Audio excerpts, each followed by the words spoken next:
444, much love and light. Happy 444.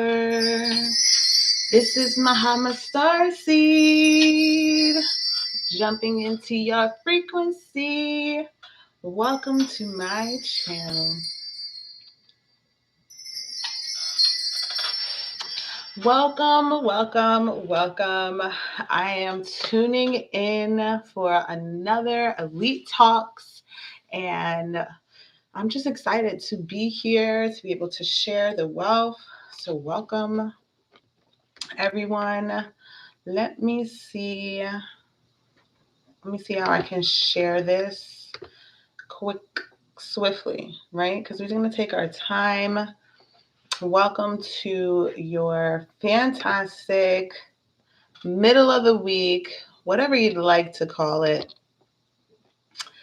But I like to call it the hump day or what's up Wednesdays. What's up? What have you been vibing with? What are you collecting with? I like to jump in the middle of the week and really bring some reality for what is unfolding for us. So many times we work through the week and we're just doing.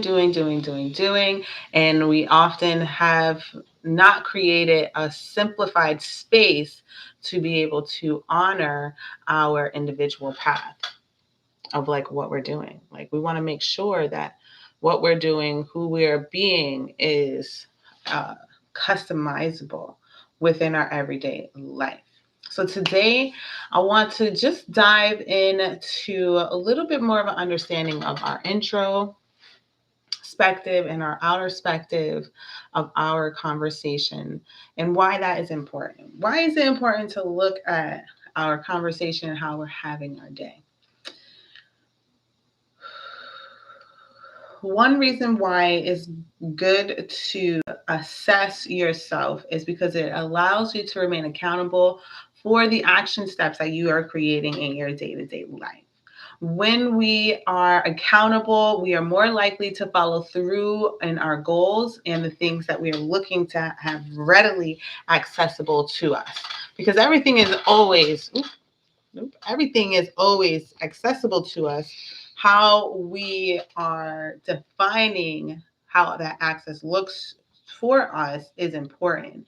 So when we take and really want to stop and take an inventory of how we have progressed during the week, have we made any pivotal shifts to steer the needle closer to a more comfortable, safe surrounding?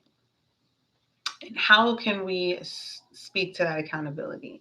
One of the ways is to be able to create a dialogue of expectations. What are you expecting to achieve from the energy that you have manifested so far internally for yourself?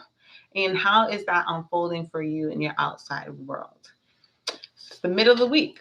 It's the middle of the week. It's towards the end of the year. We are 11 months in. So right now is a good time to stop and ask yourself,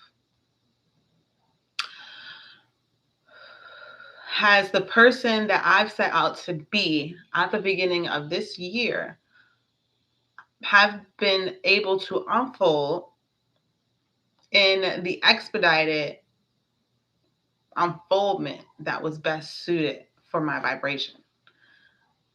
Is it in alignment with what my action steps and goals were stated at the beginning of the year? Or you can also say, is it in alignment with what I stated at the beginning of this month? We all want to be able to have a realistic goal. So to help our goals to seem and become more realistic is by stopping and taking accountability midway through the action step of the goal and be able to identify it and see, is the action that I'm taking to achieve this goal creating some movement? Is it bringing in the effective amount of resources that are going to keep the wheels turning, keep that engine like roaring, right? Uh, so what action steps can we take, right? Journaling is one of the biggest things that we can always have. And those that have been journaling for some time have the understanding this camera on my computer is still needs to get refocused. It needs to get refocused every single time.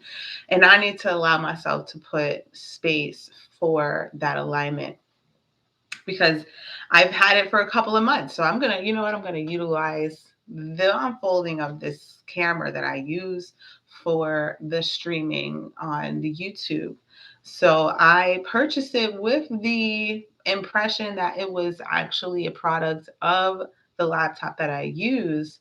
Ultimately, the laptop company was offering third party attachments to be acceptable for the laptop, which doesn't always give you the outcome that you desire for it to be resourceful. Having to reset the the frame for the camera to not keep zooming in and out on me, or for me to remember to not move as much so the camera doesn't have to refocus for me, is something that, you know, I have to bring space for, I have to bring acceptance for, I have to bring um really a patience for knowing that this is something that I'm utilizing and I am like needing to use in order to be able to have sufficient lighting to share myself.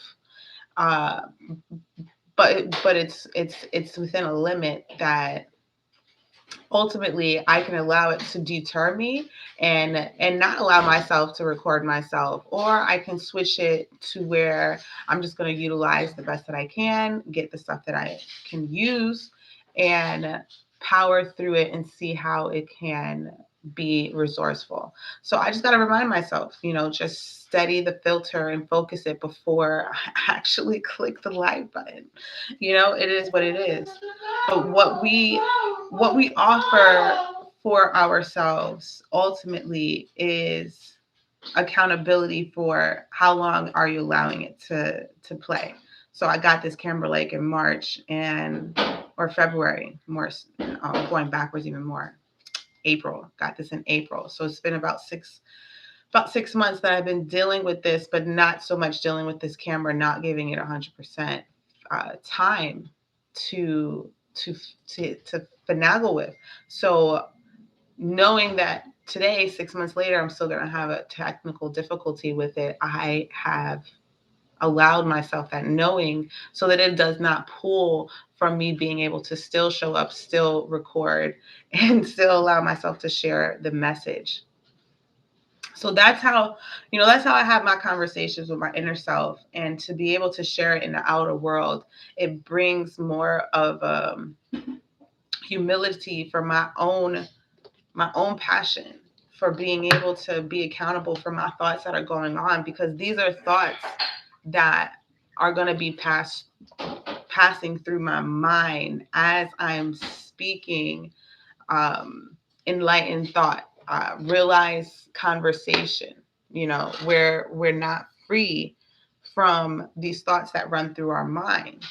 But what we can do is help support it and know that they're going to be there, and they're going to be creating some type of static for us to have to speak to. Oh, see, I didn't drink it in enough. Take another sip. Okay, I'm drinking my tea, refreshing myself. So, why is it important, right? It's going to be important because sometimes during the week we're being pulled and getting requests from individuals that want our attention, that want us to supply them with whether it's, you know, a completion of a project or help and support to be able to get somewhere and do something. And we have to have the space enough to be able to speak to ourselves and ask ourselves, is this effective for me? Is this what I need to do for myself right now? Should I say no and keep moving forward with my plans? You know, is saying yes going to change what I was unfolding for myself? or is it going to keep things in an alignment? Much love and light, much love and light. So being conscious of our yeses, being conscious of our nos are very important. And we want to be able to hear what conversation are we having internally that may be obstructing our ability to say yes to individuals outside in the everyday life.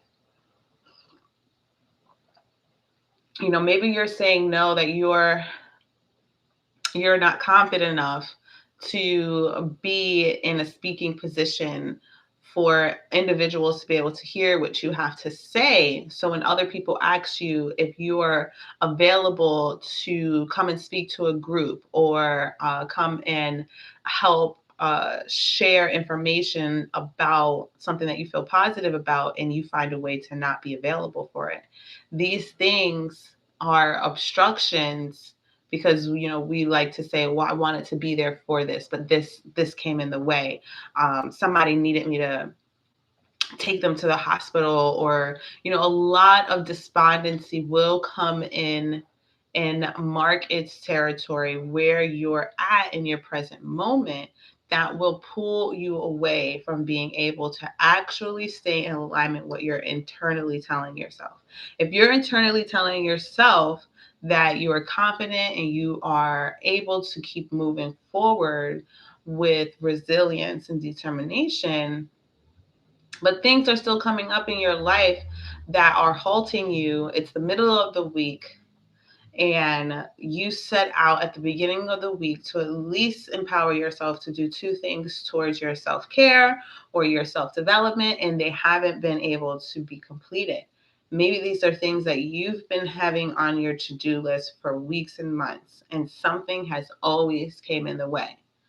So the question is, what are you doing for you to be able to stop and ask yourself, was that an efficient use of my time?